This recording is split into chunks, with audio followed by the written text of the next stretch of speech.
नमस्कार दोस्तों। दुनिया का सबसे सूखा डेजर्ट है अटकामा डेजर्ट, जो कि साउथ अमेरिका के अंदर दिखाई देता है। अर्जेंटीना, चिली, बोलीविया और पेरू के यहाँ पर ये दिखाई पड़ता है। इसी अटकामा डेजर्ट के अंदर एक नदी है, नदी का नाम है रियो सिलाला।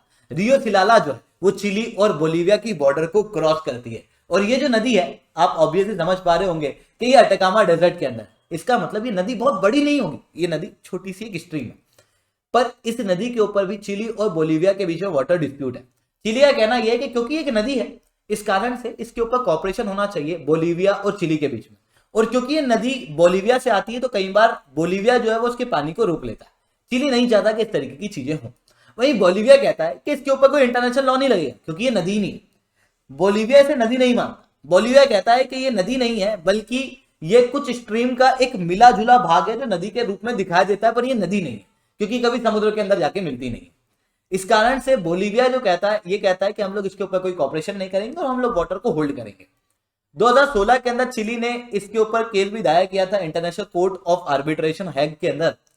हालांकि दोनों देशों ने कोर्ट के बाहर ही अपने डिस्प्यूट को रिजॉल्व कर लिया है डिप्लोमेटिक रूप से। 2018 के अंदर भी चिली और बोलीविया के बीच में इसी तरीके का डिस्प्यूट जो है वो देखने को मिल रहा था, जहां पर चिली का कहना यह था और बोलीविया का कहना यह था कि हम लोग एक लैंडलॉक कंट्री है। आप अगर ध्यान से देखोगे तो बोलीविया एक लैंडलॉक कंट्री है जिसे समुद्र का एक्सेस नहीं और इसे समुद्र का एक्सेस चाहिए, जिसके कारण से बोलीविया जो है वो चाह रहा था कि चिली से ये रास्ता मिल जाए। हालांकि इंटरनेशनल कोर्ट ऑफ आर्बिट्रेशन ने ये कहा था इस केस के अंदर कि किसी भी देश के ऊपर ये लीगल ऑब्लिगेशन नहीं होता कि अगर उनके पड़ोसी देश लैंडलॉक हैं तो उसे समुद्र का एक्सेस दिया जाए या फिर उसे व्यापार करने के लिए अपनी कोस्टलाइन का प्रयोग करने दिया जाए। ठीक है, जिसके कारण से ये केस जो है वो चिली के फेवर में है। इसी तरीके के केसेस आपको इंडिया पाकिस्तान के बीच में, इंडिया बांग्लादेश के बीच में भी दिखाई देते हैं। इंडिया और पाकिस्तान के बीच में सर क्रीक एरिया का वाटर डिस्प्यूट है। इंडिया पाकिस्तान के बीच में इंडस रिवर वाटर ट्रीटी का भी डिस्प्यूट हम लोगों को देखने को मिलता है। जब हम लोग को ये चीजें देखने को मिलती है इंडिया और पाकिस्तान में, तो कई बार पाकिस्तान क्या करता है कि ये जो डिस्प्यूट है इनके अंदर वॉयलेंट हो जाता है और हथियारों का प्रयोग करने लगता है। जब हथियारों का प्रयोग करने लगता है तो ये डिस्प्यूट जो है वो और ज्यादा बढ़ जाता है। यहां पर पाकिस्तान को यह समझना बहुत ज्यादा जरूरी है कि डिस्प्यूट जो है वो डिप्लोमेटिकली सॉल्व होते हैं, बल्कि वॉर से नहीं होते।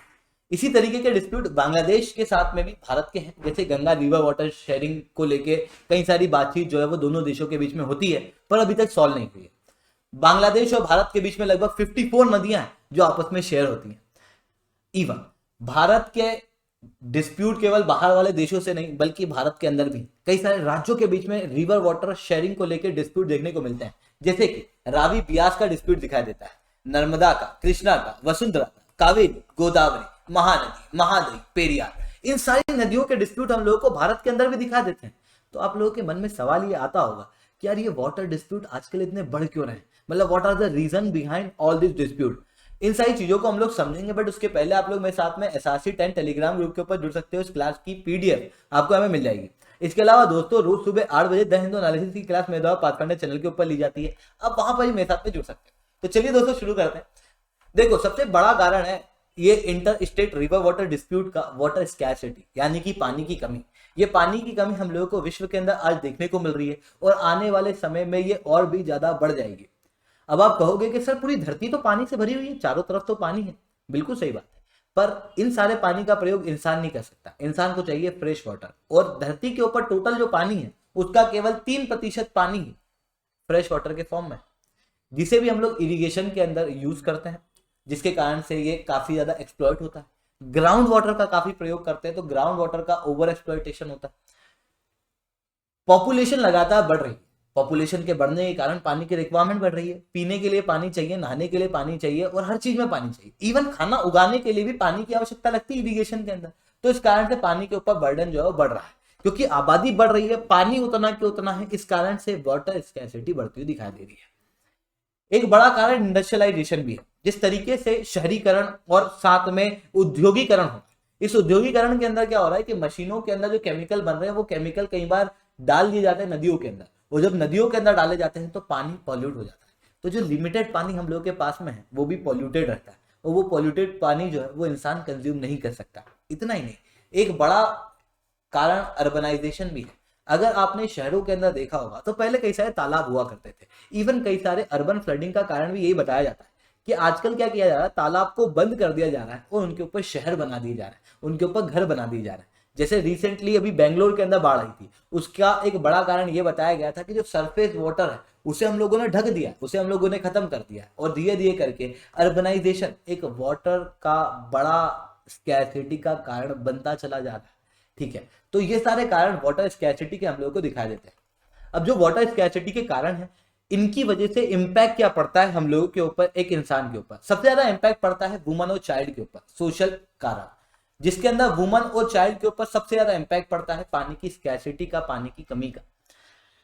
महिलाएं, क्योंकि घर के अंदर पानी की सुरक्षा करना, पानी आ रहा है नहीं आ रहा है, पानी अवेलेबल है या नहीं है, इसकी जिम्मेदारी महिलाओं के ऊपर होती है जनरली। अगर पानी की कमी होती है तो टैप वाटर सिस्टम जो है वो नहीं चल पाते हैं। ऐसी कंडीशन के अंदर कहीं दूर हैंडपंप के अंदर इन महिलाओं को जाना पड़ता है, जिसके कारण से वुमन एम्पावरमेंट जो है वो नहीं हो पाता। कई बार घर के अंदर डिस्प्यूट का कारण भी यही पानी बच जाता है।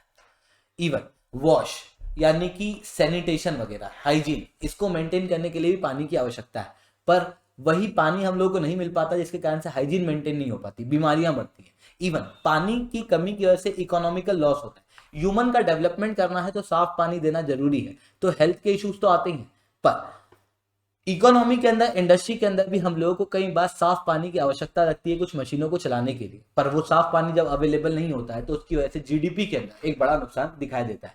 इतना ही नहीं दोस्तों, ये इश्यूज आपको आज दिखाई दे रहे हैं, पर आने वाले समय के अंदर ये डिस्प्यूट और ये इश्यूज और ज्यादा बढ़ जाएंगे।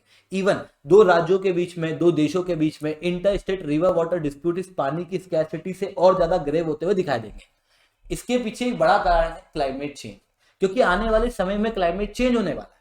सारे देश ये चीज जानते हैं और ये जानते हैं कि क्लाइमेट चेंज की वजह से एक्सट्रीम क्लाइमेटिक इवेंट देखने को मिलेंगे, कहीं पे बाढ़ आएगी तो कहीं पे सूखा पड़ेगा। ऐसी कंडीशन के अंदर ये जो देश है ये चाहते हैं कि ज्यादा से ज्यादा वाटर रिसोर्स जो है वो हमारे पास में हो, ताकि हम लोग हमारी आबादी को वो साफ पानी जो है वो दे पाए, जिसके कारण से वाटर डिस्प्यूट और ज्यादा बढ़ जाते हैं।